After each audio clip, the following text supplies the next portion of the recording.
Alright guys, redoing the video. Jinx Productions, Project Studio, Bremerton, Washington, doing the thing, you know what I'm saying? Redoing this joint. Some people say it was a little too dark, man, so I'm gonna go ahead and knock this out. You like to see the panels right here. It's 2-inch Owens Corning 703. I made little custom frames for him, man, wood frames. It's not super beautiful, but it gets the job done, man. If you don't have one of those, man, you gotta get right, man. But anyway, got the Triton right here, man. Triton and motif. I do use them, man, to a point. There's some sounds and a certain kind of sound you can't duplicate with software. So, I mean, a lot of the times they get used as far as like soft synth work and stuff like that. But most of my stuff is done in Reason, so. But they're here. They do get used, man, but not as often as they would, you know, if I would have never found software, man. So, Mackie HRA24 monitors. It's see those everywhere, man. It's nothing spectacular. They do have really good bass response. A lot of people don't notice, but that woofer right there is actually passive.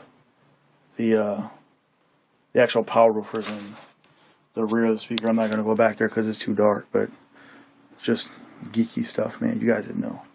So down here on the rack, SSL Alpha mic preamp.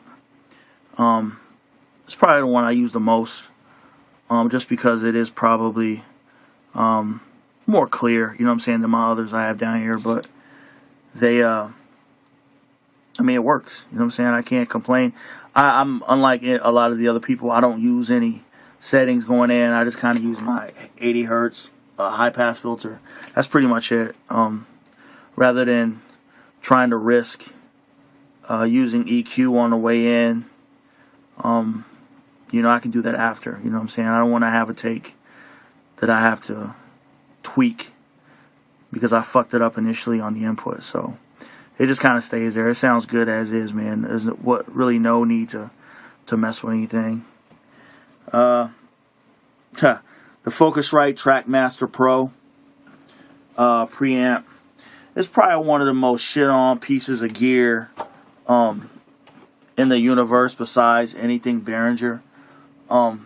Just because of its initial high price point. When it first came out, that's when I got mine. They were sitting right about $350-ish, I think.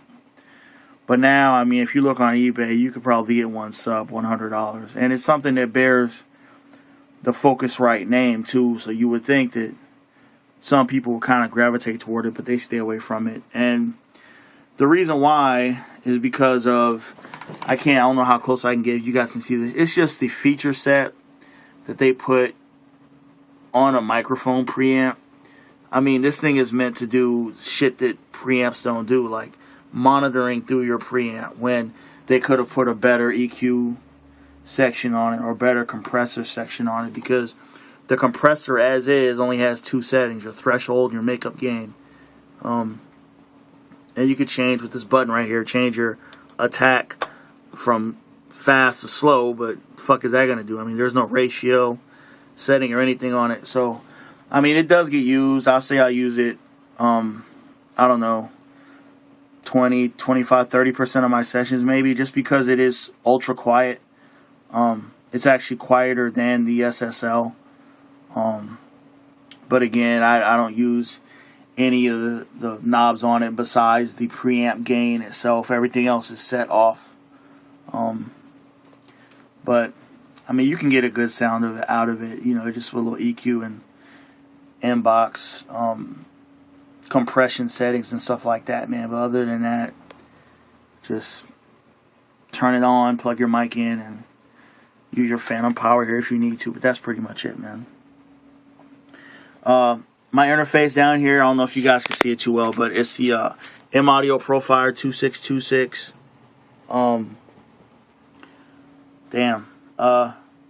It's a solid interface. I've never had any problems with mine. And the reason I bought it is just because, I'll show you guys in a second, but I needed the ADAT outputs. There's a couple of other options at higher price points. I think even Focusrite, their bigger 56 channel interface has the dual ADAT outputs and stuff like that. But I just needed something because I do mix outboard every now and then, so that's just what it is. I've never touched those knobs, by the way. I think the only one I ever touched was the 7 and 8 inputs to pad them 20 dB, and that's just for mixing. But everything else has been pretty much the same. It's really solid interface. I'm running Windows. I've never had any problems with it. It's never turned off. I've never lost sync. Nothing. So, shouts out to Avid. You know what I'm saying? M Audio. Bang, bang. Alright, down here, I have two Behringer 88 8000s. They do have the basic Blackline audio mod on them. I wanted the premium, but when you look at your bank account and then you look at eBay and you see what you can and can't afford, you kind of lean one way or the other. So, I don't know what a regular 88 8000 sounds like. These sound really good though. When they do the basic mod on them, apparently, I just bought them this way, but apparently it's just the analog stages only. So, I mean, I've used the mic preamps on them before. They're clearer than the Focusrite, but not as clear as the SSL.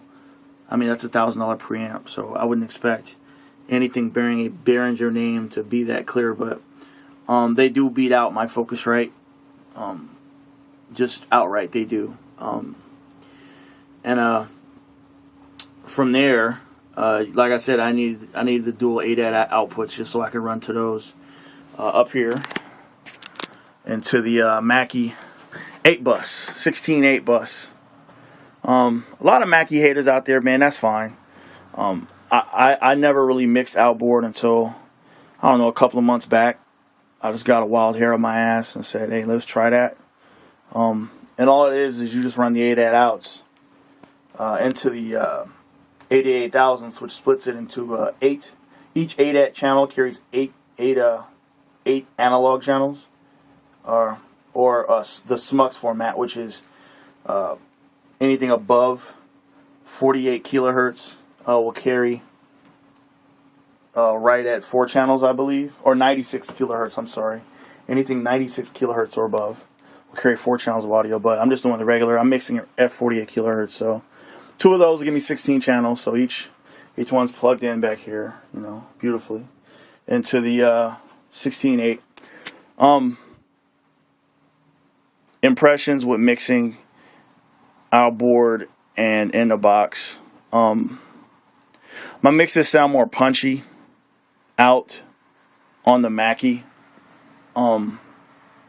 It's something that it takes a little bit getting used to, but once you get it down, your mixes, I don't know, to me it seems more, a lot more clarity, you know, so it's just, I don't know, but I had a session I was working on earlier just messing around, but that's basically it, man. You can tweak your EQ and compressors, whatever effects you have plugged in, and you just knock it out, man. And bang, that's it. 16.8. People dogging Mackie all the time. I know. I could have went the Soundcraft route or somewhere else, but the Mackie works pretty good, man. Especially comparing it to my earlier, or the stuff that I do in the box. I can tell the difference. So can my clients, so that's all that matters. USB dongle, Pro Tools 10, bang. Premiere Bravo CD printer. It's the automated joint, man. So, it gets used. You know what I'm saying? A lot more here soon. I just going to a project with myself and another producer, man, and we're just gonna try to do some things with this cat, man. So we're gonna be flooding the streets with it. Outboard, basically everything here is just insert effects into the Mackie. So Lexicon and PX100 effects processor. Really good reverb, really good delay. I mean, y'all know it's Lexicon, man. They don't make no bullshit, man. So that's just what it is. I'll get to one in the middle here in a second. The R Pro VLA I have a set of Telefunken tubes inside of it. I did it myself and almost shit my pants while doing it. It's not as hard as some people may think, man. You just gotta have a little patience. It sounds really good. Out of the box, it sounded good with vocals, but now I'm just kind of using it as an insert effect. One channel each, compressing it, different instruments. So it sounds really good, man. The Boss CL50 compressor. Don't hate, man. I'm telling you, if you see one, cop one, and don't ask any questions. It's old as hell. I think Jesus used it to record audio sessions on the Bible back in the day, but it works really well, man. I think it's late 90s, mid 90s, but on vocals, it's like magic. Like, I can't even explain it. It gives, for rap, it's probably 90% of my clientele here. It just gives the vocals that punch that you're looking for. Not a lot of sibilance either, coming from the vocals, so it does its job, man. Persona's fader port had its issues when I first bought it, but if you go online and you get the Rev 1.2 drivers, man, you guys are set. Custom built PC. I built computers. 3 gig, quad core, 8 gig of RAM. It works. Akai MPK49 is pretty much the standard MIDI controller, man, everywhere. So nothing really special about that, man. You guys probably seen 100 of those looking at YouTube videos. Guitar in the corner down there. I don't play, but I should. Oh, this is my booth, custom built. It's not really finished, but I'm not gonna finish it. I'm not gonna coat it at all. I'm not painting it or anything. I'm just using basic foam wedgies, Orlex, whatever I can find, just to put it over the front. I mean, there's no really need to going through and painting everything if nobody's gonna see it. It's a waste of time, man. So there you go. Various soundproofing in here, or sound absorption and deflection in here. Orlex wedgies. I got the Orlex corner blocks down there, expensive ass things. Just kind of spread all over the place. Stuff everywhere. Go in the booth.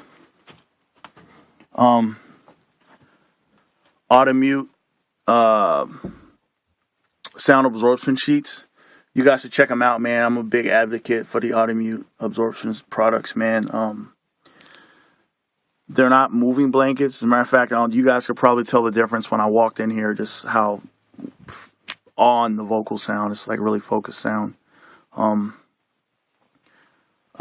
Just check them out, man. There's over the wall. I got them draped over some 2-inch blocks in the corner, so they kind of stick out a little bit, just to give me a little air gap between the wall and themselves. And that's it. Another guitar. Doesn't even play, but it looks cool. A bass over there. Do slap the bass a little bit. It's in the corner. It's on timeout right now. The mic is a Audio Technica 4033, modified by John Bonnell. You guys check him out. I think it's johnbonnellmicmods.com or something. But I found him a couple of years ago on eBay. He's claiming that he could do microphone modifications to make them more clear. But he doesn't say what he does to them. So I don't know what he did, but I can tell you this. Large improvement over the factory 4033, man. Real clear. I've done mixes. I've done vocals without compression.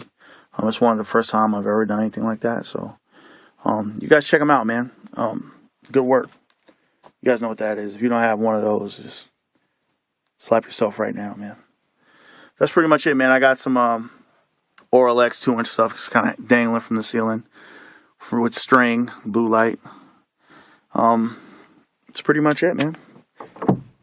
Jinx Productions, man. So you guys check me out, man. ReverbNation.com/Jinx Productions. Got some beats on there and all that, man. But thanks for checking out my video, man. This is Jinx Productions. You guys want to get a hold of me?